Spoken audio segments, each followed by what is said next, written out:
Bharatiya Janata party మున్సిపాలిటీల్లో మాత్రం బలాన్ని పుంజుకుంది. ఎన్ని మున్సిపాలిటీలు గెలుచుకుంటుంది అన్నది తేలాల్సి ఉంది. బట్ కౌన్సిలర్ పదవులకు సంబంధించినటువంటి లెక్క చూసుకున్నప్పుడు గతంలో కంటే భారీగానే సాధించింది. 200 దాటింది.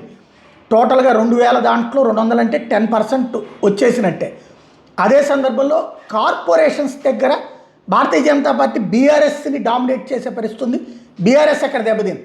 మున్సిపాలిటీలో 211 ఇప్పుడు నేను వీడియో చేస్తున్న సందర్భాన్ని, ఇతరులు 200, 2581 211 అంటే మిగతా కూడా లెక్కేసుకుంటూ 250 అట్లా వచ్చిందంటే 10% సీట్స్ కైవసం చేసుకున్నట్టు.